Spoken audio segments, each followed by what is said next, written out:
Ta obnova je namenjena tistim, ki ste prvi del prebrali in bi pred nadaljevanjem radi osvežili spomin. Če prvega dela niste prebrali, si videa ne oglejte in raje preberite roman. Zgodba se začne, ko nekdanji knez sončne dežele Dabor Peruna beži skozi nevihtni gozd. Njegovo deželo so zavzeli 3 skrivnostni vladarji, rdeči čarodeji, ki so seboj pripeljali gromozansko vojsko sestavljeno iz 3 legij. Najbolj nevarna od njih je jeklena legija. Dabor jim je oblast predal brez boja, prepričan, da je upor nesmiselen. Ko sprevidi svojo napako, čarodeji za njim pošljejo morilce. Njegov pobeg se konča nesrečno. Zgodba se nato preseli v gore, kjer spoznamo Ganeja, nekdanjega knežjega vojaka. Zdaj služi prav tistim, ki so zavzeli njegovo deželo. Četa, v kateri koraka, je mešanica starih soborcev, vojščakov jeklene legije in na novo vpoklicanih mož. Med slednjimi je tudi Jaroslav, Ganejev prijatelj iz mladosti, poveljnik pa je seveda zvest rdečim čarodejem in član jeklene legije. Njihova naloga je zgraditi stražarsko postojanko visoko v gorah kot obrambo pred Gorjani, skrivnostnim gorskim ljudstvom, ki naj bi v dolinah požigali vasi. Ganej dvomi o resničnosti teh govoric, saj so bili Gorjani vedno miroljubni. Ko Ganej in njegovi soborci začnejo sekati drevesa na gorski jasi, kjer naj bi zgradili postojanko, jih ustavi četa Gorjanov na zlatorogih, mogočnih belih gamsih z zlatimi rogovi. Povedo jim, da je jasa za njihovo ljudstvo sveta, a poveljniku ni mar za to in ukaže napad. Nato pa se z vojščaki jeklene legije omakne.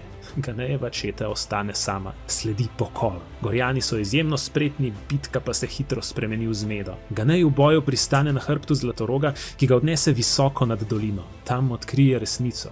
Rdeči čarodeji na gorskih vrhovih izvajajo strašen urok, s katerim dvigujejo gorsko vodovje v lebdeči vrtinec. Četa ni bila poslana graditi postojanke, ampak je bila vaba. Urok se sproži. Dolina se napolni z deročo vodo in vsi, ki se tam bojujejo, so utopljeni. Ganej preživi. Iz krempljev jeklene legije in njenega poveljnika Belota reši hudo ranjenega Zlatoroga in pri tem tudi sam utrpi hude rane. Opazi, da Zlatorog je rdeče cvetice, ki mu v hipu zacelijo rane. Tudi Ganej jih poje in njegove rane se prav tako zacelijo. Zlatorog pa pobegne neznano kam. Ganej spozna, da je od cele čete preživel le še Jaroslav, ki se je rešil na osamelec sredi doline, ki je zdaj postal otok. Skrita tam preživita več dni, dokler Ganej na otoku ne sreča Kurenta, starega božanstva ravnovesja med poletjem in zimo. Kurent mu pokaže vizijo stvarjenja sveta in razkrije obstoj srži, sile, ki prepreda celotno stvarstvo in ji ljudje pravijo magija. Njen pravi vir so zlatorogi,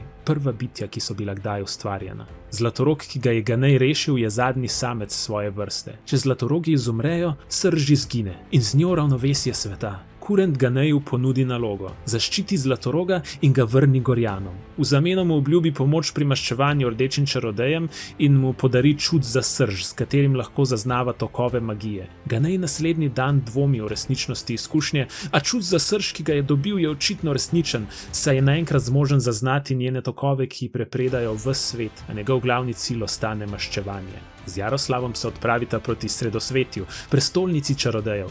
Na poti obiščeta domačo vas Lisičje. Tam najprej srečata vaško zdravilko Živo, ki je popolnoma nora, saj je njena prevelika občutljivost za magijo zmešala razum, kot se takšnim posameznikom pogosto zgodi. Tako prvič spoznamo temno plat srži. Nato izvemo, da je Jaroslavova mati umrla, vas pa nadzira jeklena legija. Ganej premaga 2 vojščaka in vaščanom razkrije resnico o pokolu v gorah.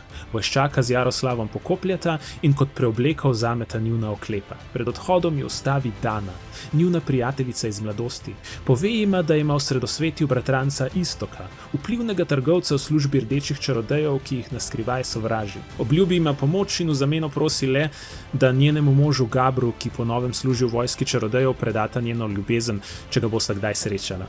V Sredosvetju se Ganej in Jaroslav srečata z Istokom in skupaj načrtujejo atentat. Istok naj bi čarodejem predstavil svoj novi izum, denar, in tako pretihotapil orožje v palačo, a načrt propade, ko jih preseneti trgovec Valtung, ki čarodejem pripelje skrivnostno darilo skrito v zaprtem vozu. Ko Ganej sproži zmedo in prodre v palačo, Jaroslav in Istok med razbitinami Valtunkovega voza odkrijeta resnico. V njem je bil ujet Zlatorog, ranjen, a živ. Iztok pobegne iz mesta, Jaroslav pa ostane, da bi pomagal Ganeju, a ne ve kako. V prestolni dvorani se Ganej sooči z rdečimi čarodeji. Razkrijejo mu svoj načrt. Srž želijo uničiti, ker po njihovem mnenju zavira človeški napredek. Čud za srž Ganeju razkrije, da je magija čarodejev prazna in ločena od srži Zlatorogov. Ko zavrne njihovo ponudbo sodelovanja, mu ukažejo smrt. Poveljnik Belot, pred katerim je Ganej po pokolu v gorah rešil Zlatoroga, je izbran za rablja in te naloge se loti z maščevalnim veseljem. Takrat v dvorano vdre Zlatorog. Rdeči čarodeji se omaknejo, prestrašeni pred njegovo sržjo, kar Ganeju razkrije njihovo šibko točko. Srž.